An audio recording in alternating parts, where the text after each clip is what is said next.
Dios te bendiga, te habla el pastor Alvin Ponce de León. Nuevamente un segmento titulado El texto en su contexto. Mateo capítulo 7, verso 1 dice, no juzguéis para que no seáis juzgados. La pregunta que se nos dice, ¿nunca debemos juzgar a nadie?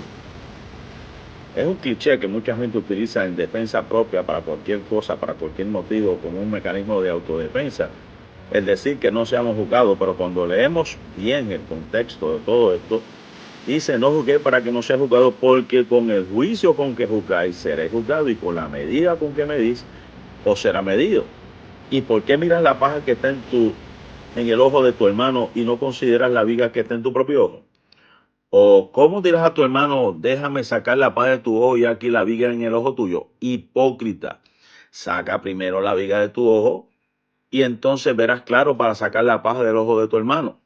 En otras palabras, lo que está queriendo decir el Señor, aquellos que estaban juzgando de acuerdo a alguna situación, pero ellos estaban practicando lo mismo, es ser un hipócrita. Es prácticamente lo que está diciendo aquí, de aquellos que estaban juzgando y estaban haciendo lo mismo prácticamente. El Señor los está tildando de hipócritas. Pero, ¿qué más dice la Biblia con respecto al no juzgar? Vámonos a Hebreos capítulo 3, versos 2 y 13. Dice, mirad, hermanos, que no haya en ninguno de vosotros corazón malo de incredulidad para apartarse del Dios vivo, antes exhortados los unos a los otros cada día, entre tanto que se dice hoy, para que ninguno de vosotros se endurezca por el engaño del pecado. O sea, el escritor de los Hebreos nos está hablando que nos fijemos de aquellos que, ¿verdad?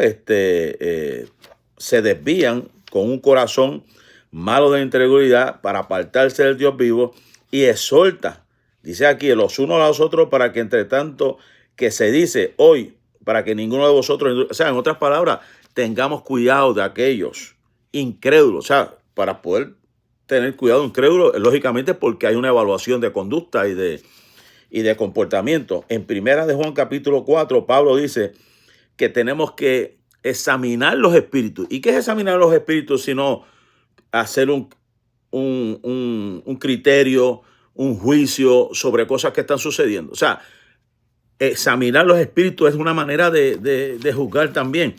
Ahora, prácticamente en esta conclusión de este capítulo 7, verso 1, que hemos estado leyendo junto a estas bases bíblicas, no debemos juzgar a un hermano por un pecado que nosotros mismos estemos cometiendo, pero debemos evaluar las circunstancias, las situaciones que están rodeando a alguna persona para exhortarlo a que no continúe. Por eso es que Pablo nos exhorta a evaluar todo este tipo de comportamiento, y entonces nos lleva esta palabra a Mateo capítulo 18, verso 15, cuando dice que si hay alguien que pega contra ti, tenemos que reprenderlo estándolo solo, o sea, tenemos que llevarlo aparte. ¿Y qué reprende? O sea, porque evaluamos el comportamiento de la persona y decimos, fíjate, hay algo mal en esta persona, algo que no hizo está bien, pero déjame sacarlo aparte para corregirlo, ¿ves? Es una manera de evaluar, es una manera de juzgar, pero la sabiduría te lleva a no herirlo delante de la gente, sino en secreto. Que también nos dice,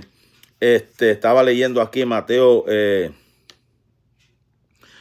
capítulo 18, verso 16, ¿verdad? Porque esto me habla de la restauración de una persona. O sea, que el motivo de una evaluación no es, o de un señalamiento o de un juicio, no es para destruir a una persona, es para restaurarlo. Entonces, Pablo en 1 Corintios capítulo 5, verso 11 al 13, Pablo está exhortando también a que no tenemos el derecho ni debemos tener el deseo de juzgar a los de afuera, porque Dios es el que juzgará a los de afuera. Nosotros no tenemos el derecho.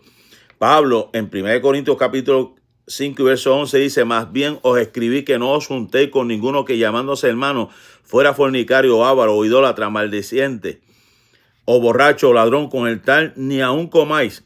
Tenemos el deber de soltar a los creyentes que están en pecado con el fin de procurar su restauración. O sea, no vamos a criticar, no vamos a estar, porque de eso se encarga Dios, ¿verdad? Hay que predicarle la palabra.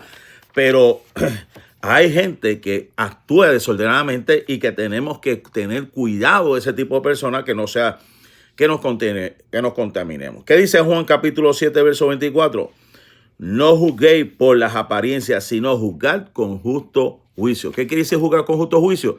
Si hay una evidencia contundente y tienes, ¿verdad?, la capacidad, la sabiduría y el testimonio de algunos otros hermanos, mira, vamos a señalar el pecado, pero con espíritu de mansedumbre para corregir la persona, para que la persona sea restaurada. Pero ese cliché de que no me juzgue, hermano, no le estamos haciendo bien a la gente. Tenemos que señalarlo con sabiduría, aparte buscar la forma como restaurar a esa persona. Amén. Así que Dios te bendiga, Dios te guarde. Espero que esto haya sido de bendición para tu vida.